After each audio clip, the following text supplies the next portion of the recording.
When the Essential phone was first launched, it was priced at $699, a slightly cheaper price than other Android flagships, but still a premium price for a device from a brand new billion-dollar startup. Soon after it launched though, it received several big price cuts, bringing the phone down to $499. I actually managed to pick up the 128GB model and 360-degree camera attachment for a total of $400. Technically, if you want to get into specifics, I bought the Essential phone for $289. For such a relatively inexpensive price, the Essential phone deserves to be revisited to see if it is worth your hard-earned money here in 2018. From a design standpoint, the phone checks all of the right boxes. There's a premium ceramic back and titanium frame, an edge-to-edge display with hardly any bezels whatsoever, and no logos whatsoever to speak of. The phone feels really nice in the hands. It doesn't feel too big nor too small. What you won't find though is a micro SD card slot. You're not gonna find a headphone jack or water resistance rating. Three features that many of you might consider to be essential. I do wanna make note of the notification light at the very tippy top of the phone.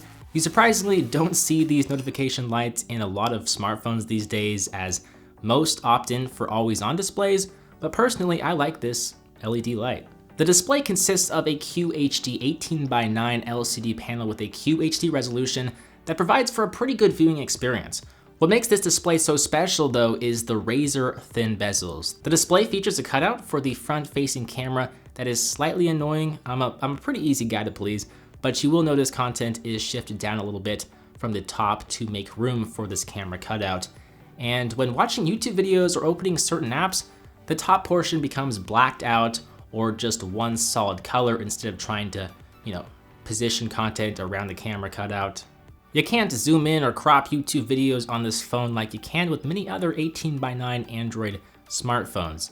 The color vibrancy and contrast are solid, but they do fall short against other Android devices with AMOLED displays.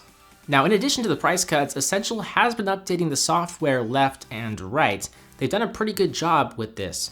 The most recent update has been build NMJ51B, and it enables fingerprint gestures, so you can swipe the fingerprint scanner down to reveal the notification panel. It improves the overall performance, it fixes some bugs, and it improves some touch scrolling, which has been a pretty big complaint from a lot of reviewers. I will say I was very impressed upon first impressions when I found absolutely no bloatware installed. There are only 20 apps, and they are all Google apps, which is exactly what I like to see. The only other phone that is this clean is probably a Pixel smartphone, and you have to pay quite a bit more for that device. The Snapdragon 835 chipset with 4GB of RAM helps keep this phone very competitive in the performance department. The camera app though is probably the slowest app on here, which is a bummer. It takes a long time for the shutter button to register. Now, once again, Essential has pushed several updates over the past few months to improve the subpar camera performance from what I've read. Since I purchased this phone within the past month, I haven't actually experienced it before the updates. For example, you now have portrait mode, and you can stream 360-degree live streaming for YouTube with the camera attachment. All of these images that you see here were captured, of course, from the Essential phone, and they don't look that bad. It really does look like the low-light performance has improved tremendously over the last few months based off of the test footage that I've seen online.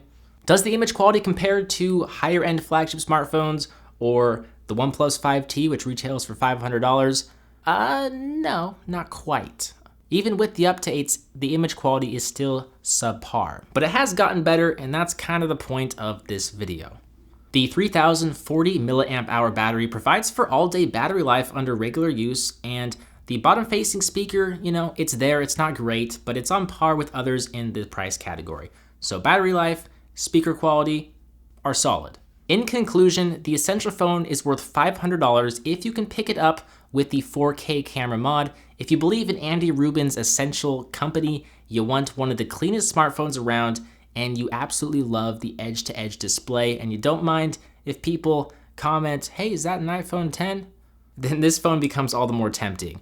But the Essential phone isn't the only device in this price category. There's no denying the appeal of the OnePlus 5T, which also retails for $500. It has 6GB of RAM, it has a larger 18:9 AMOLED display, and a marginally better camera. There's no denying the fact that the Essential phone had a rough launch because it was launched by a startup from the co-founder of Android, and it just promised so much. What I like about it is that it has exciting hardware, it has frequent updates, and there's a lot of room for growth via its upcoming accessories, such as a smart home gadget and docking station that are in the works and should be launched very shortly if things go according to plan. With an Android 8.0 update right around the corner, the Essential phone should not be so easily dismissed. I want to hear your thoughts of this device in the comments down below. As always, I'm BoHD from PhoneDog.com. Thank you for watching. I hope you enjoyed this video, and I will see you right back here in the next one. See ya.